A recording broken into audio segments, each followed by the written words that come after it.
Buenos días, Katy Fernández te saluda. Qué lindo que podamos volver a encontrarnos en esta mañana para abrir la palabra de nuestro Papá Celestial. Muchas gracias por estar allí acompañándome. Te invito a que traigas tu Biblia y que oremos antes de abrirla.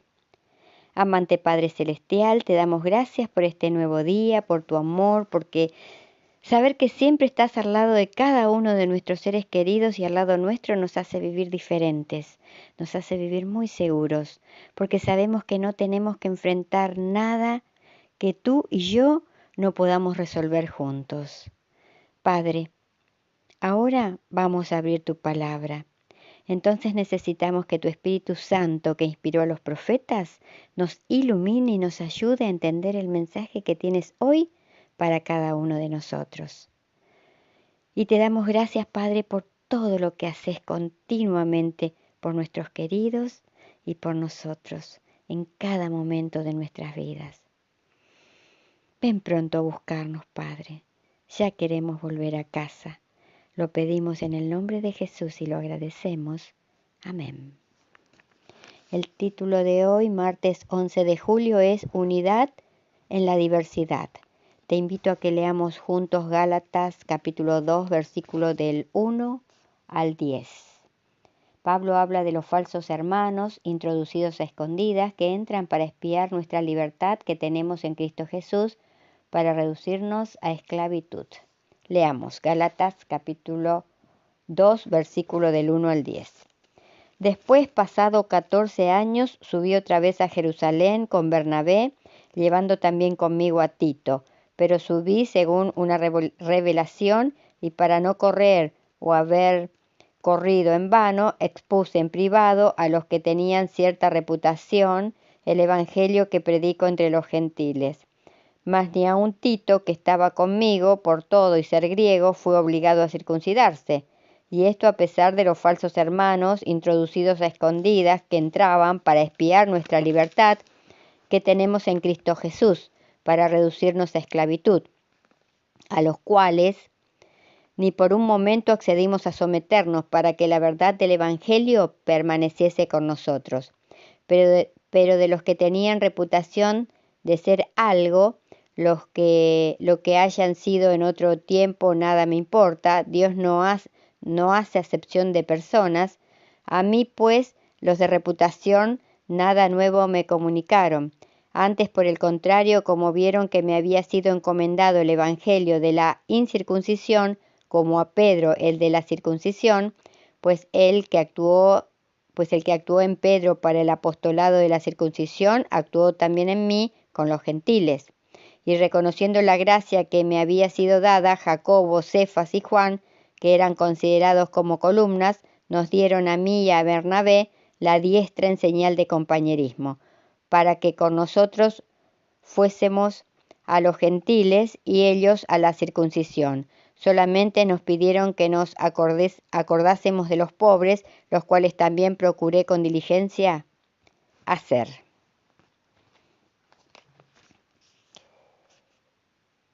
¿De qué son libres los cristianos? Leamos ahora Juan 8:3.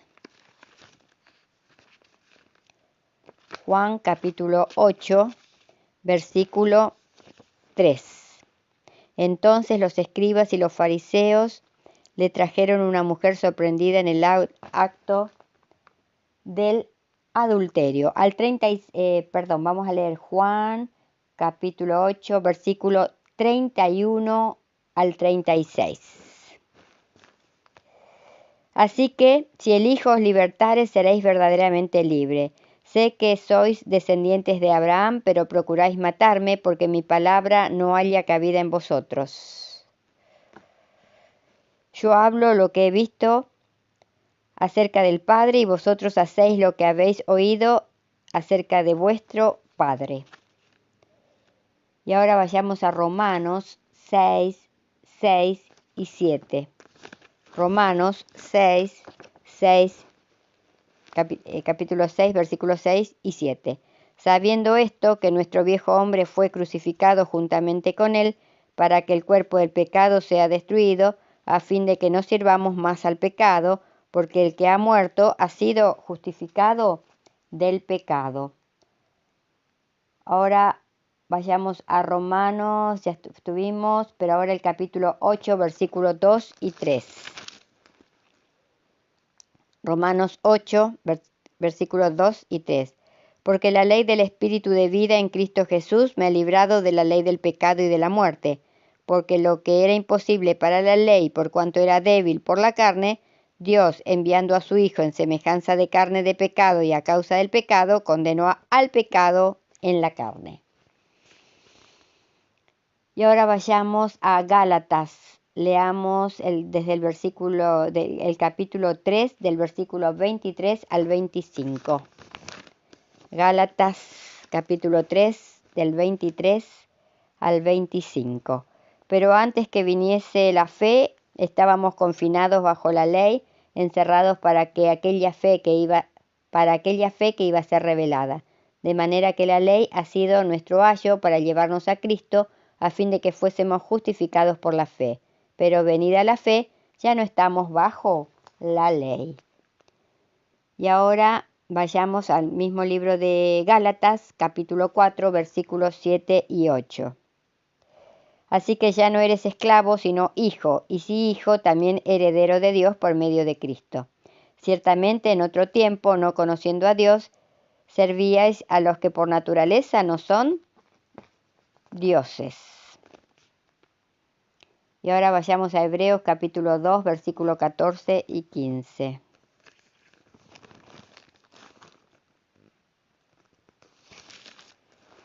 Hebreos capítulo 2, versículo 14 y 15.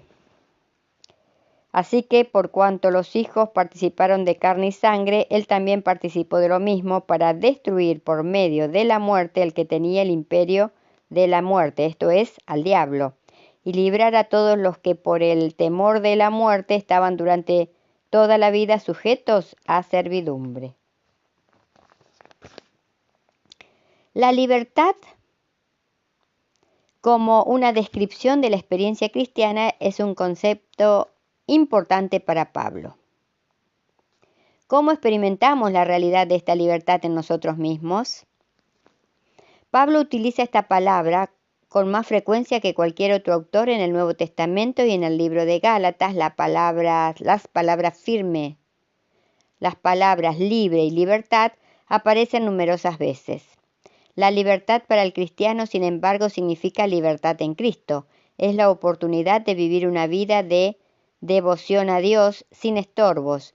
Implica libertad de estar esclavizados a los deseos de nuestra naturaleza pecaminosa, libertad de la condenación de la ley y libertad del poder de la muerte.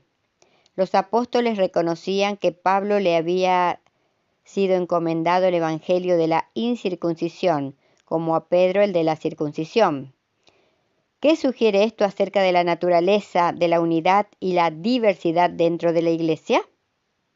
Los apóstoles reconocían que Dios había llamado a Pablo para predicar el evangelio a los gentiles, así como había llamado a Pedro para predicarles a los judíos. En ambos casos el evangelio era el mismo, pero el modo en que era presentado dependía de las personas a las que los apóstoles intentaban alcanzar. En este versículo está implícito el reconocimiento importante de que una misma fórmula puede ser escuchada de modo diferente y tendrá diferente fuerza en contextos sociales y culturales. Es precisamente esta unidad lo que forma la base de la unidad cristiana, precisamente como la unidad en la diversidad. Está sacado del libro James de G. Doom, de la Epístola a los Gálatas, página 106.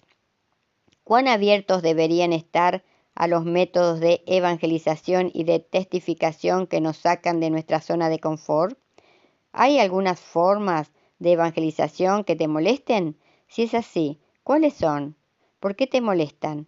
¿Es posible que debas ser más abierto en cuanto a estas cosas? Ahora pasamos al devocional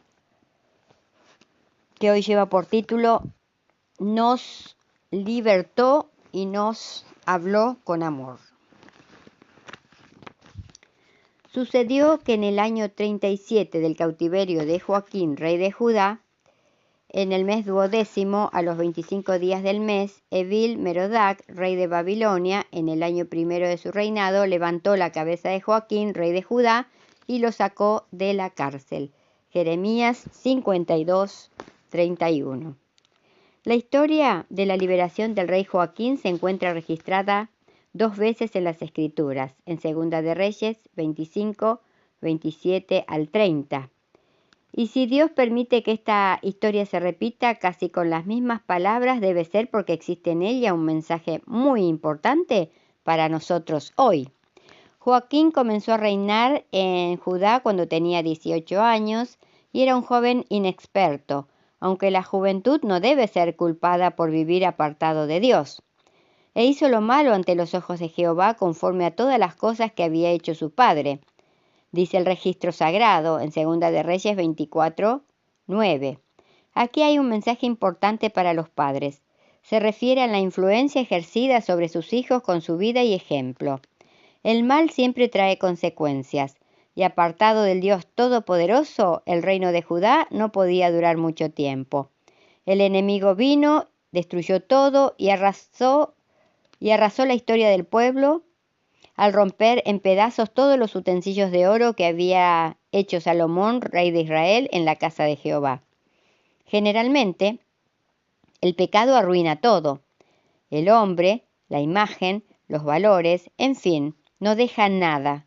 Joaquín fue llevado prisionero a Babilonia y allí, en una estrecha y humilde prisión, desperdició el resto de su juventud. Había reinado apenas 3 meses cuando fue preso. Una vida que podía haber sido una bendición para su pueblo quedó destruida por la insensatez de vivir apartado de la única fuente de seguridad que el ser humano puede tener. 37 años después subió al poder Evil Merodac y mandó llamar al cansado prisionero. Joaquín tenía entonces 55 años de edad. El texto bíblico dice que el rey hizo 4 cosas con Joaquín. Lo sacó de la prisión, le habló suavemente, le cambió el vestido de presidiario y lo alimentó diariamente hasta el fin de sus días. La figura del rey de Babilonia aparece aquí como un tipo de Cristo que un día nos encontró en la prisión de nuestros sentimientos, de nuestro pasado, encadenados a traumas y complejos que no nos permitían ser felices y nos libertó. Nos habló suavemente y con amor diciendo: Hijo, te he amado tal como eres, aunque hayas desperdiciado toda tu vida en una prisión inmunda. Nunca dejé de creer en ti. Ven hoy a mis brazos de amor. Después nos quitó las ropas inmundas de prisioneros, sacó la vergüenza de nuestro triste pasado y al vestirnos con sus blancas vestiduras de justicia, nos devolvió la dignidad y las posibilidades futuras. Que en este nuevo día que tenemos por delante pensemos que la salvación no termina solo con el perdón. Jesús nos redimió para que vivamos de ahora en adelante una vida de victoria, para que seamos santos y reflejemos cada día su carácter. Por eso preparó nuestra subsistencia, la porción de cada día en su día, todos los días de la vida. Alabo a nuestro Dios vivo por esto. Tomémonos fuertemente hoy también de su brazo poderoso y caminemos seguros y en paz hacia la vida eterna. Y recordemos hoy también, si nuestras palabras no ayudan, no confortan, no hacen bien o no alegran, que nuestro Dios vivo nos libre de pronunciarlas. Que nuestro Dios Creador te bendiga y te dé paz. Nos vemos mañana, si Dios quiere. Y muchas gracias porque estás allí acompañándome.